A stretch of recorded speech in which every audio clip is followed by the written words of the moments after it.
প্রশ্ন, আপনি যদি মনে করেন যে দিদি মাননীয় মুখ্যমন্ত্রীর কাছ থেকে ভুল করেছে, তাহলে ভুলের জবাব আপনি 29 তারিখে দেবেন। আর যদি মনে করেন দিদি লক্ষ্মীর ভান্ডারটা দিয়ে আপামর মায়ের মানুষের, আমাদের মায়েদের যন্ত্রণা কমিয়েছে, মর্যাদা বাড়িয়েছে, তাহলে আপনারা কি করবেন? জোড়া ফুল চিহ্নে ভোটটা দেবেন। আমাদের আসতে যদিও একটু লেট হল, মিটিং দীর্ঘক্ষণ চললে একটু স্বাভাবিকভাবেই ধৈর্যচ্যুতি ঘটে। তো সমসাময়িক প্রেক্ষাপটে গুচি কয়ের যে প্রাসঙ্গিক কথা,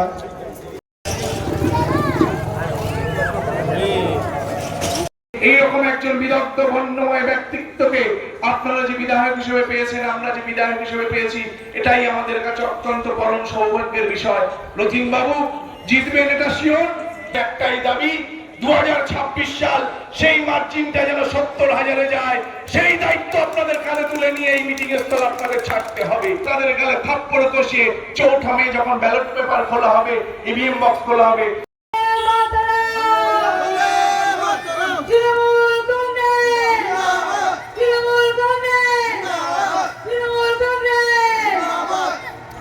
দুঃখজনক ব্যাপার, আজকে আমাদের যে পদসভা ছিল, আমাদের সমস্ত বুথের কর্মীরা ছিল, আমরা রতিনদার মুখে 2-4 কথা শোনার জন্য দীর্ঘ 5:30 থেকে কম বেশি 8:30 পর্যন্ত আমরা ওয়েট করছি, ওনার একটা মুখ দেখার জন্য, দুটো কথা শোনার জন্য। কোনো কারণে উনি আজকে 1.5 মাস 2 মাস ধরে নির্বাচন প্রচারের খাটাখাটনির জন্য হঠাৎ ওনার আমাদের এখানে আসার জন্য বেরিয়েছিলেন। হঠাৎ ওনার শরীর খারাপ হয়, শরীর খারাপ অবস্থায় খামারপাড়ায় একটা জায়গা থেকে উনি আবার রিটার্ন চলে, ওখানেও কোনো সভা করতে পারেননি। তা আমাদের কর্মীদের খুবই আশা ভরসা ছিল ওনার মুখ থেকে দুটো কথা শোনার জন্য।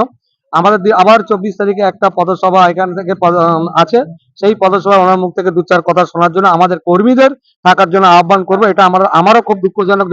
আমাদের কথা মতো আজকে দীর্ঘক্ষণ ধরে আমাদের জন্য ওনার কথা শোনার জন্য আমরা এখানে অপেক্ষা করছিলাম। আজকে আপনারা দেখেন এখানে যে জনজোয়ার ছিল, সেই জনজোয়ারে ছিল, আমাদের কোনো ভাড়া করা লোক ছিল না, সমস্ত লোক ছিল আমার গ্রামবাসী। এই গ্রামবাসী যে সমস্ত আমাদের লোক ছিল, আমি দীর্ঘ আশাবাদী তার এই ফ্যামিলির যারা ছিলেন, একটা করে যদি ভোট আমার তার সঙ্গে প্লাস হয়, তাহলে আমরা এখানে 300 থেকে 400 ভোটে লিড দেবো।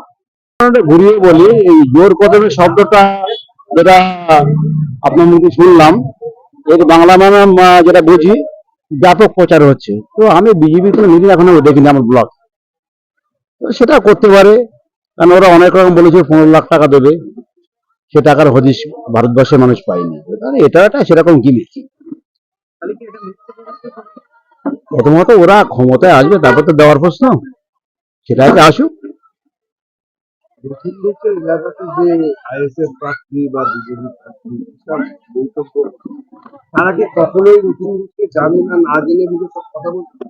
এটা আমরা সেটাই বক্তব্য বললাম যে নতুন করে নিজেটা মাইলস্টোন উন্নয়ন, নতুন করে সমর্থক শব্দ, সেখানে নতুন কেউ এসে নতুন দলের একজন প্রার্থী বলতে হয় বলে বলছে নতুন বয়সের কিছু উন্নয়ন নেই, সেটা বললে মানুষ তো হাসছে।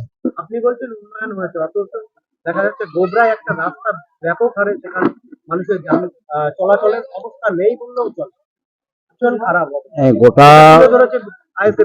গোটা চণ্ডীগড় হোন্ডা এবং কেনিয়া ঘরপাড়া, যেটা আমাদের ব্লকের মধ্যে পড়ে, এই সব মিলিয়ে প্রায় 150 কিলোমিটার রাস্তা আছে, ছোট বড় মিলিয়ে।